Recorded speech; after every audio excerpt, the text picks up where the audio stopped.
Salut à toutes et à tous. Dans le précieux nom de notre Seigneur Jésus-Christ, nous vous souhaitons la bienvenue dans l'émission Kingdom Impact.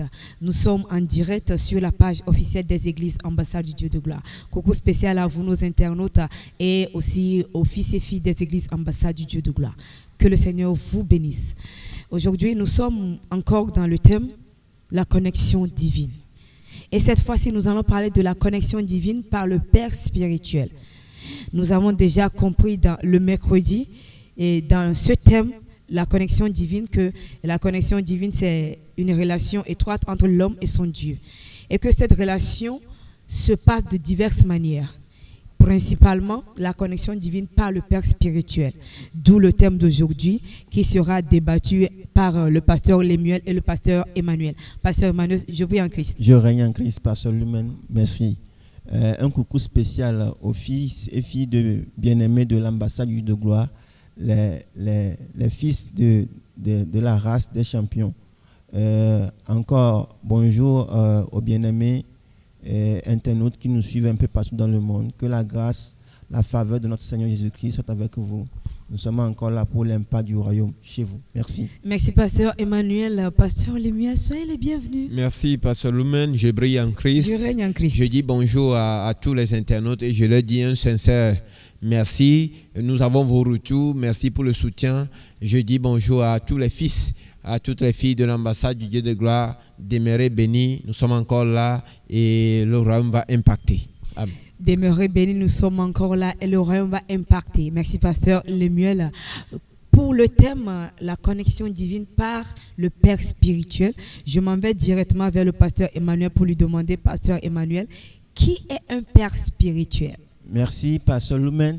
Je vais lire une partie de la Bible dans le livre de Jean.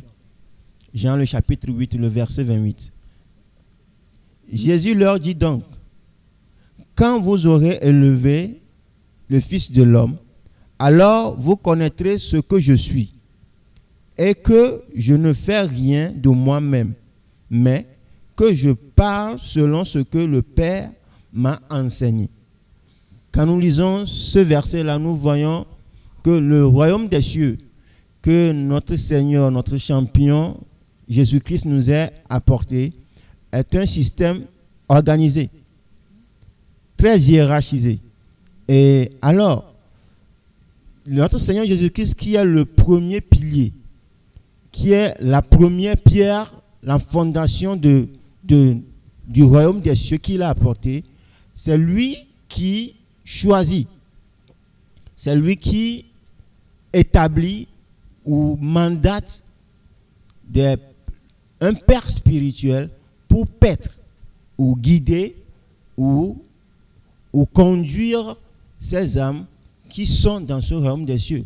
Alors, je peux rapidement dire que le Père spirituel, c'est un mandaté, c'est un établi du Seigneur Jésus-Christ, bien sûr, et c'est un représentant de Dieu sur la terre.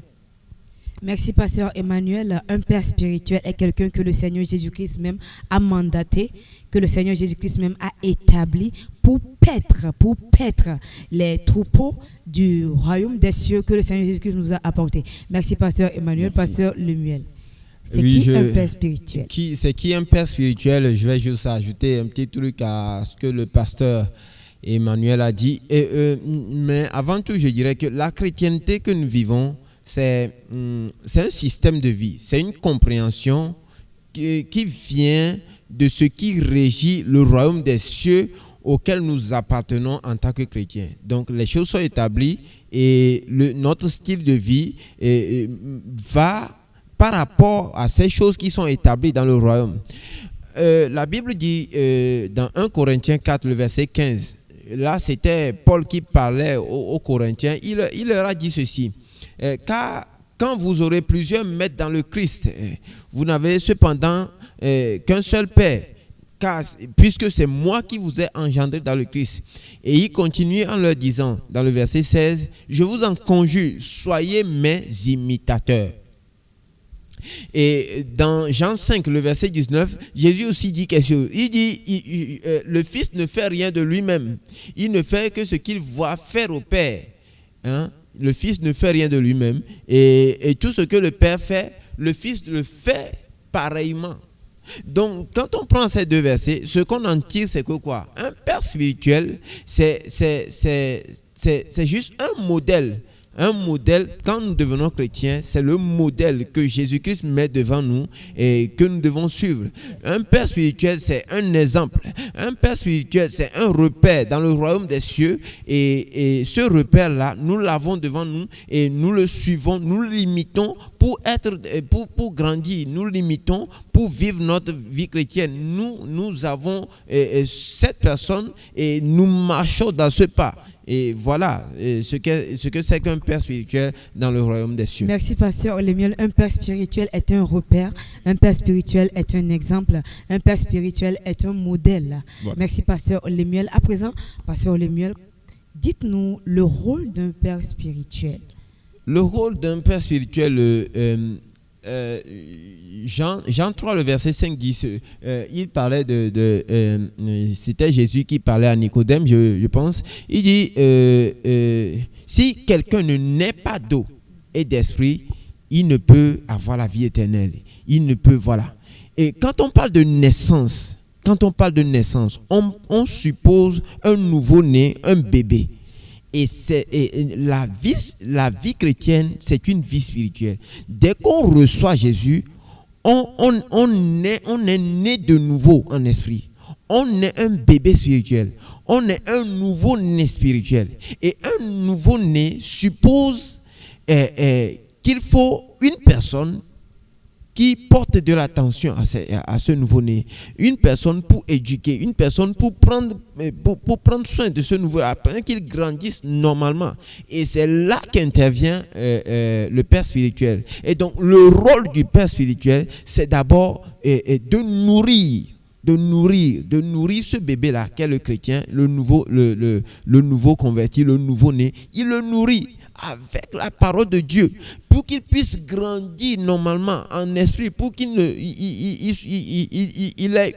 connaisse une bonne croissance spirituelle. Le Père spirituel est cette personne chargée d'éduquer. Parce que le royaume des cieux, il a ses préceptes, ses lois, sa façon de vivre, sa façon d'agir. Et donc, nous n'amenons pas la vie du monde dans le royaume. Et donc, il y a quelqu'un qui est chargé de nous éduquer. Et ce Père spirituel est cette personne chargée de nous protéger. Nous avons besoin de protection. Hein? Et c'est quelqu'un, lui, il est déjà dans le royaume. Il connaît les choses. Il sait comment ça marche. Ce Père spirituel, il a pour rôle de nous guider. Il a pour rôle de nous guider dans tout notre cheminement chrétien, dans notre vie. Il a pour rôle de nous encadrer pour que nous ne déraillions pas, pour que nous sachions quoi avoir comme limite dans le royaume, quoi faire et quoi ne pas faire. Et c'est un peu le rôle. Et il y a parfois même que ce Père est mandaté pour réparer parfois nos destins. Parce qu'avant de connaître le Christ, il y en a qui ont déjà des destins, je dirais, qui ne sont plus tellement sur la bonne voie. Et ce Père spirituel, c'est lui qui peut, Dieu ne le fait pas, Dieu lui donne une intelligence, une certaine sagesse pour qu'il puisse réparer un destin éventuellement. Merci, Pasteur Lemuel. Merci beaucoup. À présent, est-ce que vous pouvez nous dire aussi les qualités d'un Père spirituel? Les qualités d'un Père spirituel, par rapport au rôle qu'on vient de citer, un Père spirituel ne peut pas, ce n'est pas juste quelqu'un qui se lève et qui se dit « Ok, je peux le faire ». Il doit avoir certaines qualités. Et ces qualités-là, c'est Dieu qui le dote de ces qualités-là. Jérémie 3, verset 15, il dit, je vous donnerai des bergers selon mon cœur. Hein? Je vous donnerai des bergers selon mon cœur. Et ils vous prêteront avec intelligence et sagesse, avec discernement. Voilà. Et ce que je voudrais dire, ce n'est pas tout pasteur qui est mandaté pour être père spirituel. Mais un père spirituel est d'abord un pasteur. Ce n'est pas tous les pasteurs qui ont cette qualité-là. Ce n'est pas tous les pasteurs. Et donc, un père spirituel, et sa qualité première, c'est d'être selon le cœur de Dieu. C'est d'être selon le cœur de Dieu. Quand on n'est pas selon le cœur de Dieu, la puissance, la parole de Dieu ne suit pas pour pouvoir œuvrer puissamment dans la vie du Fils. Maintenant, après, l'intelligence. Celui qui est intelligent, c'est celui qui comprend les choses spirituelles. Quand une personne ne comprend pas les choses spirituelles à fond, il ne peut pas diriger, encadrer, protéger, nourrir un nouveau-né. Donc ce père doit avoir l'intelligence, il doit avoir la sagesse divine. Et cette sagesse-là, la Bible dit, la sagesse, c'est le commencement de la sagesse, c'est la crainte de toute science, c'est la sagesse, la vraie sagesse, c'est la crainte de Dieu. La crainte de Dieu et la sagesse divine, une certaine sagesse qui n'est pas de ce monde, qui n'est pas des expériences de cette vie. Bon, c'est vrai que les expériences de la vie, il le faut aussi, mais une sagesse qui vient de Dieu, une sagesse qui vient de l'Esprit de Dieu. Et au-delà de ça, il faut que le père spirituel soit un homme patient. Un homme patient, parce que pour élever un enfant, pour éduquer un enfant, il faut quoi? De la patience. Et en plus de la patience, de l'amour. Un père spirituel qui n'a pas de l'amour, détruit la vie la vie spirituelle et la vie physique de ses fils spirituels. Sans amour, nous voyons l'exemple même de Élisée et de Géasi. Et où le fils commet une erreur, c'est vrai, le fils a commis une erreur et tout de suite le père maudit et le mal arrive tout de suite au fils. Alors que les fils commettent toujours des erreurs dans leur parcours. C'est le père qui est appelé à conduire avec amour. Et donc, je dirais que ce n'est pas les qualités exhaustives que j'ai citées, mais c'est certaines des qualités vraiment prérequises pour un père spirituel. Merci pasteur Lemuel, merci pasteur Lemuel de nous avoir donné les rôles et les qualités d'un père spirituel. Donc à comprendre tout ceci, nous voyons que la place d'un père spirituel est très très importante dans la vie d'un chrétien. Oui. La place d'un père spirituel est quelque chose de vital pour notre maturité en Christ. Et aujourd'hui, nous entendons beaucoup de chrétiens, beaucoup de gens qui vont à l'église. Nous entendons des gens qui disent dans l'église que eux n'ont pas besoin de père spirituel, que eux ils sont là pour Dieu, qu'ils n'en ont pas besoin. Mais une question, est-ce qu'un chrétien peut vivre une bonne connexion avec Dieu sans son père spirituel? Non. Eh bien non, jamais. C'est impossible. Un chrétien né de nouveau ne peut pas avancer dans le royaume sans son père spirituel. Quand nous voyons dans la Bible, dans Nombre, le chapitre 11, nous voyons là-bas l'histoire des Israélites, de Moïse et de l'Éternel. Lorsque Moïse s'est plaint à l'Éternel en lui disant que le fardeau des Israélites commençait à peser sur lui. Et l'Éternel lui dit en retour, va et choisis 70 vieillards que tu connais et dont tu sais qu'ils sont sages, qu'ils sont intelligents. Choisis-les et amène-les devant ma face. Automatiquement, nous voyons ce qui s'est passé là-bas. Lorsque Moïse a amené ces 70 vieillards, l'Éternel ne s'est pas entretenu avec ces 70 vieillards. Mais il s'est tourné encore vers Moïse pour puiser de l'esprit qu'il a déposé sur Moïse et partager sur ces 70 vieillards, afin qu'ensemble, ils puissent paître les Israélites. Ce n'est pas parce que l'Éternel n'a plus d'esprit à donner. Ce n'est pas parce qu'il ne voulait pas le faire, mais c'est parce que selon l'hiérarchie du royaume, il est impossible à l'Éternel qu'après avoir établi quelqu'un dans un domaine donné, d'encore rétablir quelqu'un d'autre dans ce même domaine-là. Donc si tu es chrétien, tu vois un homme de Dieu, tu as un père spirituel devant toi et que tu as besoin d'atteindre certaines dimensions, l'Éternel ne peut pas venir te oindre à part. Mais ce que l'Éternel viendra faire, c'est qu'il viendra prendre de l'esprit de ton père spirituel et d'en répandre sur toi. Comme le pasteur Emmanuel venait de le dire, dans Jean 8, verset 28, Jésus-Christ a dit, quand vous éleverez le Fils, alors vous verrez qu'il ne fait rien de lui-même. Pourquoi être chrétien et être contre les pères spirituels? Je peux dire même, c'est de là que viennent beaucoup de mots de l'église aujourd'hui. Les gens sont dans l'église, mais ils n'avancent pas. Les gens sont dans l'église, mais ils sont en train d'envier ceux qui sont au dehors. Ceux qui adorent quelque chose d'autre.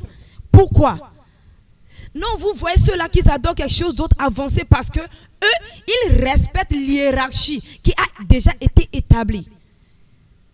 Mais c'est tellement bizarre, tu vois quelqu'un qui a reçu Jésus-Christ aujourd'hui et demain, il commence par embêter son père spirituel. Sous prétexte que lui aussi, il a le Saint-Esprit. Non, ton père spirituel a quelque chose que tu n'as pas. Ton père spirituel a déjà une très grande connexion avec Dieu.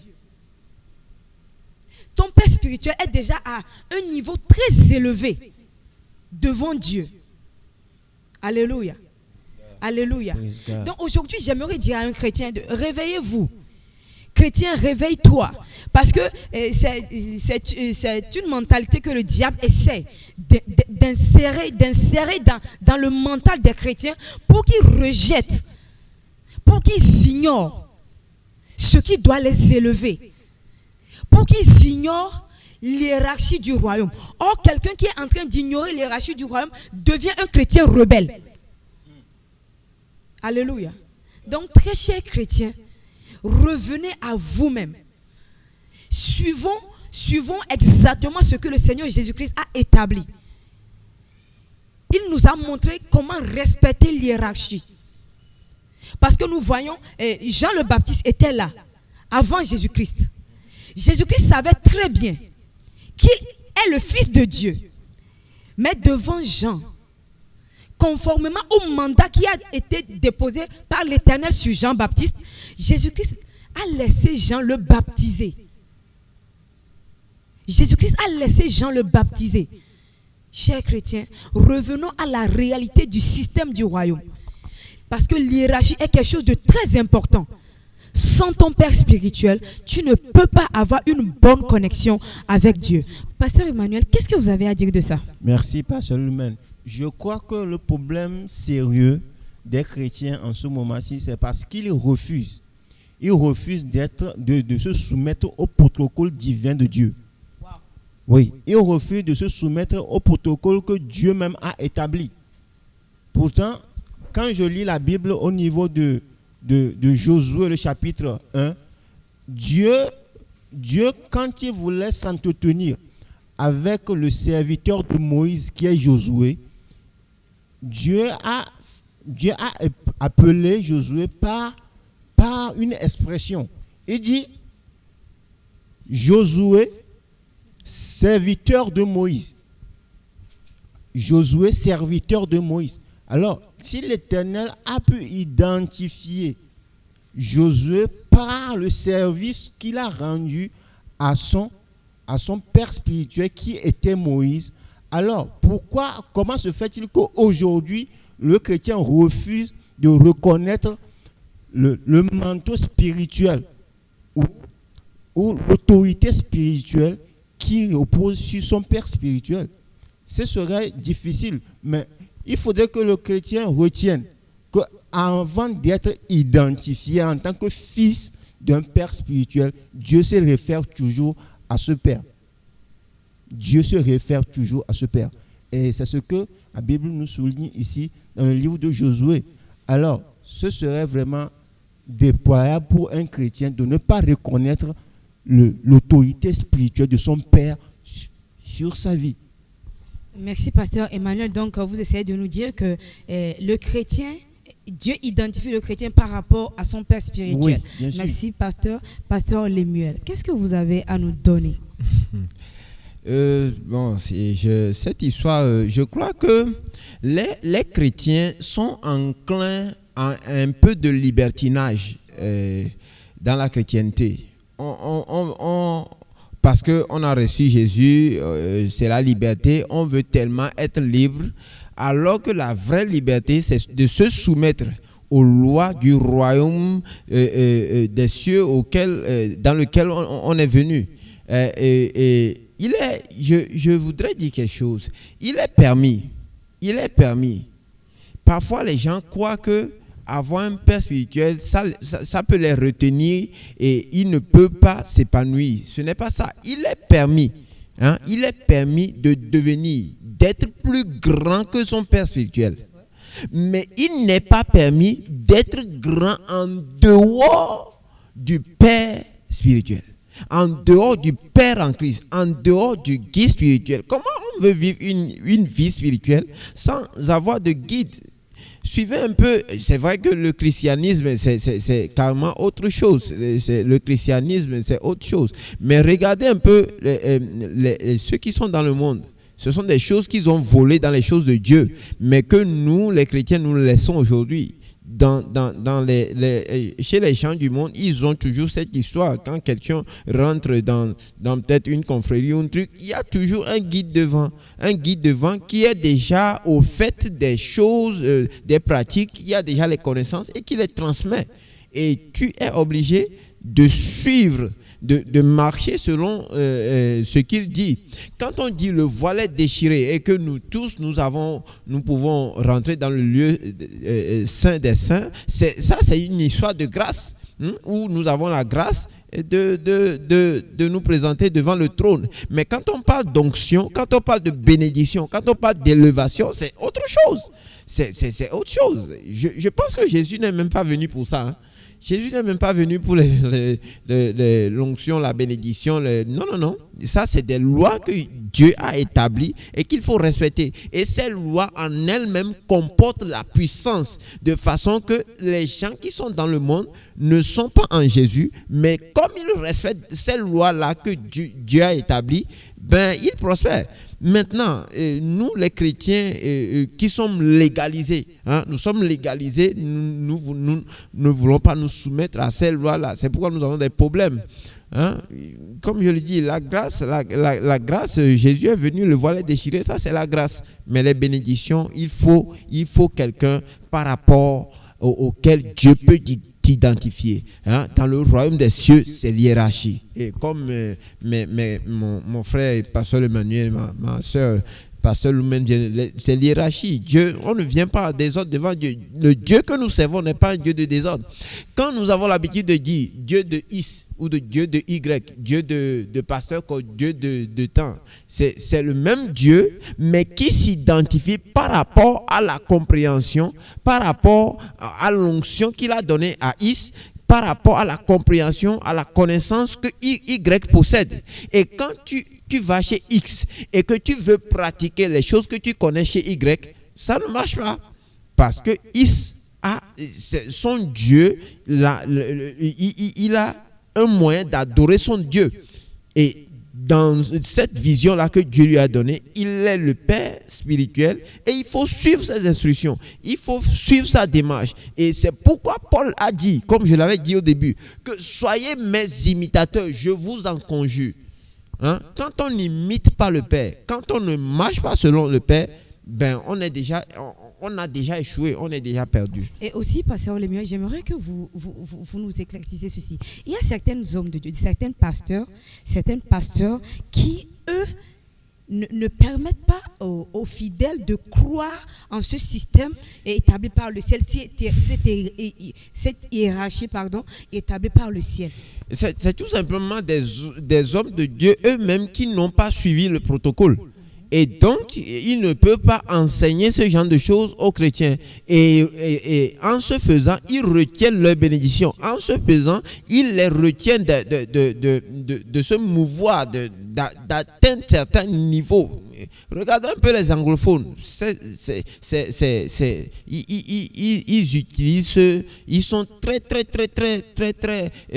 rigoureux sur cette histoire. Et par là, ils s'attirent la bénédiction de Dieu. Mais nous, au niveau des pays francophones, je ne sais pas comment nous comprenons, mais les pasteurs, où on peut voir un pasteur qui il est un pasteur, il n'a pas peut-être encore la carrure d'être un père, mais bon, il n'a pas de père, il roule comme il veut, juste pour avoir la liberté de faire ce qu'il veut. Et ce faisant, il ne peut pas apprendre ça, il ne peut pas apprendre cette parole à ses fidèles. Et voilà, et de fil en aiguille, on est arrivé à un système où, bon, chacun évolue de son côté, il n'y a pas de père, il n'y a pas de repère, il n'y a pas de modèle, non, et puis tout le monde fait ce qu'il veut. Et c'est ça le désordre qu'on constate dans la chrétienté aujourd'hui, c'est parce qu'il n'y a pas de père. Voilà. Or que ce désordre-là ne doit pas être dans la chrétienté. Parce que dans notre le Dieu des cieux, n'est dans pas... la maison de Dieu, il n'y a pas de désordre. Parce que notre Dieu n'est pas un Dieu de désordre. Voilà. Il respecte toujours les autres Voilà. et il respecte ses hiérarchies. Voilà. Alléluia. Pasteur, merci Pasteur Lemuel. À présent, que doit faire un chrétien pour être en bonne connexion avec son Père? Un chrétien, je pense que cette question, je vais y aller, puis peut-être le pasteur Emmanuel va ajouter. Je pense qu'un chrétien doit obéissance à son Père. Un chrétien doit soumission à son Père. Un chrétien doit de l'amour à son Père. Un chrétien doit du respect à son Père. Bon, à mon côté, je pense que pour rester dans la bonne connexion avec pasteur son Père. Emmanuel. Voilà. Je vais juste appuyer ce que mon bien-aimé collègue pasteur Lemuel vient de dire par une parole de la Bible. La Bible dit dans le livre de Hébreux, le chapitre 13, au verset 17. Il dit, obéissez à vos conducteurs et ayez pour eux de la déférence, car ils veillent sur vos âmes comme devant en rendre compte. Qu'il en soit ainsi, afin qu'ils le fassent avec joie et non en gémissant, ce qui ne vous serait d'aucun avantage. Alors, ça se comprend. La parole de Dieu nous dit d'être obéissant à nos conducteurs. L'obéissance à son conducteur profite au Fils. L'obéissance à son conducteur profite au Fils parce que il est toujours en relation. Il est toujours dans une communion étroite avec son Père spirituel, ce qui lui est davantage parce que la Bible dit car il veille sur vos âmes. Alors, le Fils qui donne l'obéissance ou bien qui donne de l'amour ou qui exprime de l'amour envers son Père spirituel doit profiter davantage parce que la Bible dit qu'il en soit ainsi afin qu'il le fasse avec joie et non en gémissant. Ce qui veut dire le Fils spirituel doit faciliter. Il doit permettre à ce que la tâche que Jésus-Christ a donnée à son Père soit sans entrave, sans blocage, mais qu'il le fasse avec une gaieté, avec une joie. C'est ce qui profite au Fils spirituel. Alors, Merci, pasteur Emmanuel. Et il y a aussi quelque chose que je voudrais ajouter. La Bible dit, obéissez à vos conducteurs et ayez pour eux de la déférence, car ils veillent sur vos âmes. Car ils veillent sur vos âmes. Ce n'est plus Dieu. Comme un jour mon papa nous l'avait enseigné, ce n'est plus Dieu qui veille sur ton âme. C'est la Bible qui le dit, c'est pas moi qui le dis. Mais gagner maouye le polu voutao. Mais gagner Yesu gale polu voutao. Vo etia medeo yike osiamina amedo yoke jenu. Ye edu anyi benade wano itefe ne wakplo. Alléluia. Bible akble e benade wawe nyemnya luvo miabe luvo takpolao. Be ojafado akonta kudenchi demone wakplo. démon ne gbɔgbɔmetɔ wa wɔ ebe dɔ edɔ yi ke ma tsɔ ne ku ɖe agbewo ŋuti la wa te ma wɔe le agbewo me ale be agbewo wa te de blibo ale be dzɔgbese yi ke nyo ma kɔ va anyigba ya dzia wa do ŋuti la blibo.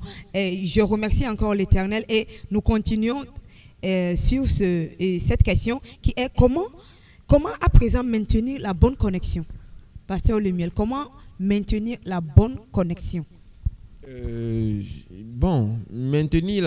pense, en ce moment, nous vivons un confinement, nous vivons, il n'y a plus église, mais ce qu'il faut souligner, c'est que on ne va plus à l'église, certes, mais on n'a pas arrêté de vivre spirituellement.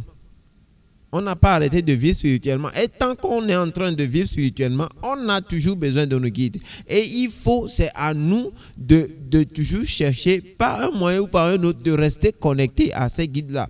D'abord, en pratiquant, c'est le moment aussi de pratiquer ce que nos pères en Christ, ce que nos pères spirituels nous ont appris. Voilà, c'est le moment de le pratiquer, de pratiquer. C'est le moment de imaginer. En ce moment, par exemple, un père qui s'agenouille et qui est en train de prier, comme le fait notre Père actuellement pour nous, dans un moment où nous avons besoin de protection, où les ténèbres sont vraiment à leur comble, où on est en train de prier quelqu'un et il regarde dans l'autre sens. Il ne regarde pas vers celui qui est en train de lui faire la prière. C'est ce qui se passe souvent. Actuellement, le père est en train de s'agenouiller devant Dieu pour prier pour les enfants. Seigneur, protège-les. Et ces enfants-là n'ont pas le droit de regarder ailleurs. Ils sont obligés, ils ont le devoir de regarder vers leur Père. Et regarder vers leur Père, c'est peut-être continuer par agir avec le Père comme ils avaient l'habitude de le faire. Et continuer par appeler, par exemple. C'est un exemple que je donne. Appeler, rester en connexion. Il faut toujours, ça c'est à tout un chacun, de laisser le Saint-Esprit le guider.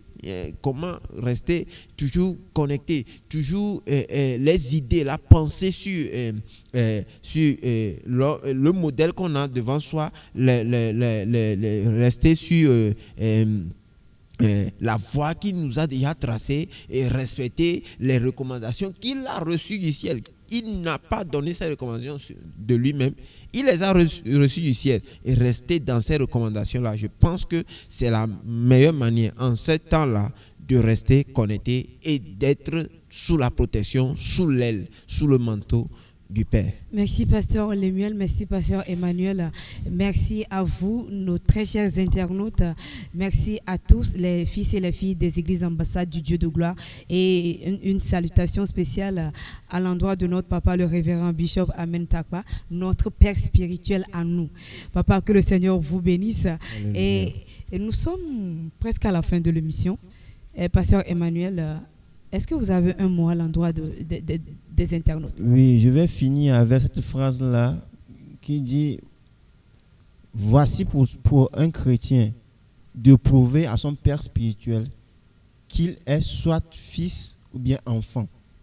Parce que les fils sont conduits par le père spirituel, mais les enfants sont conduits par qui que ce soit. Mais les fils sont plus rapprochés, ils sont plus dans l'ombre de leur père spirituel. Alors, fais une nuance, fais un choix en tant que fils ou enfant de Dieu, en tant que bénéficiant du manteau spirituel du père spirituel. Voici pour toi le moment de faire un choix. Merci. Merci, Pasteur Emmanuel. Voici le moment pour toi de faire un choix, de savoir si tu es fils ou enfant, parce que les fils sont toujours sous le manteau de leur papa, mais les enfants sont conduits à tout vent de doctrine. Pasteur Lemuel, votre mot à l'endroit de nos internautes? Je dirais, Dieu est le même hier, aujourd'hui et éternellement. Il restera toujours le même. Et ce qu'il a fait hier, c'est la même chose qu'il fait aujourd'hui. Jésus est venu par la grâce, mais Dieu est toujours Dieu. Et j'ai un prophète qui a vraiment réussi, qui a eu un grand ministère dans la Bible, qui m'inspire énormément, c'est Élisée. La façon dont Élisée est resté collé à son père, à son père. C'est une histoire inspirante. Quels que soient les on-dit, quel que soit ce que les autres disaient, il savait que ce qu'on lui avait donné, ce que Dieu lui avait donné, ce qu'il avait à la place de Dieu sur terre, c'était son père. Et donc, que son père aille à Gilgal, que son père aille à Jéricho, toutes les étapes, il les a franchies. Et il est resté collé à ce père-là jusqu'à ce qu'il n'ait la bénédiction qu'il souhaite, jusqu'à ce qu'il n'ait l'onction qu'il souhaite. La Bible dit, quand tu verras qu'on sera en train d'élever ton père. Et c'est ce qu'il a fait. Il est resté collé. Et quand il a vu son père a traité d'être élevé, mais il a dit ce qu'il fallait. Et puis voilà, il a eu ce qu'il fallait. Et quand il retournait, qu'est-ce qu'il a fait? Il a fait le même miracle qu'a fait son père. Avec quoi? Avec le manteau de son père. Et donc, tout est question et ça, c'est l'ordre établi. On ne peut rien. On ne vient pas parler de quelque chose de théorique. Nous venons parler de ce que nous sommes. Nous venons parler de ce que notre Père est. C'est ça la pratique, ce que nous pratiquons et ce en quoi nous sommes bénis. Donc aussi, pasteur, je vois ici que c'est clair que beaucoup de chrétiens aujourd'hui et certains hommes de Dieu aussi manquent de ce manteau de père là que Élisée avait reçu de son papa. C'est pourquoi on n'avance pas. C'est pourquoi nos vies sont stagnantes. C'est pourquoi il y a assez de désordre, assez quand vous regardez le milieu chrétien aujourd'hui, surtout chez nous ici, c'est assez répugnant. Je dirais entre griffes, c'est vrai que il faut. Nous sommes chrétiens, Dieu est avec nous, le Saint-Esprit est avec nous, mais il faut quand même assainir un peu le corps du Christ. Merci, pasteur. Merci, pasteur Lemuel. Il y a quelque chose que mon papa a l'habitude de dire. C'est que, étant donné et moi, il be ato, jogbe seike nyuma wova hihe amere. Amedea mawu edongo now. Ye etuido ekpleto mo mavo. Alebene we evavare. Amema yakbe ploda sina memako. Ne amema ne lasio ko zo jogbe se obemo. Ela vide kela gano mena maubena ewu amede ko zomore kaka vedo vide de me do perevo be ega wo cha maula gadiva o chegbo agava plo le do pe ma pepepe vo amede li kela tenkplo Christo to mitro gbova miaro kiome ela be mi le gble enu ikele ve vide ade de moment do pe jina o ple 1 Samuel 3 Samuel bagbale gbanto eta meton nemi ko tepe mami ko Samuel ben tinya le meke Samuel ni devi ye enok gbedo homele vosalaga eligbo Biblia na minya be le zamea Samuel no anyim lofe eye ese egbede ikene yue le meke ofola eyide vosalaga eligbo ega segbazi vela segbazi ton lia gaike ye Eli kenye ebe gbogbome to yenye ame kene glone azonbena afetola yele yo egbe enu gedele jole Kristo subo me yike ebe Kristo to menya leke yawo menya fi ke ya dafo ela be Kristo to gbebe ye ma bobo edokui na yebe gbogbome to taflache okple ma uba me mi menye hachio ma uba me menye holon wo Mauba me menye zoheo Mauba me yikenye gbogbo meto yenye amema ike mawunto londeji mawunto tudo amema ike nona maube nkumede tao amema ike dona gbede oye oke we amatem doda amema ike mau kole identifier o mitro gbova nyaro kiomele subo benyame mitro gbova nyaro kiomele e kachacha kple mau benyame ela be jogbe sebe nyale tepe ya do ale Samuel kple elibe akpaja mikpobe elie introduire Samuel debe nyaglori la be jogbe seme ne de elime liodi ne de elime no anyi ode de Samuel la nyabe mawe no eyom gamamea de ela vazu nyaglori la gan kaka ava siamina Davida.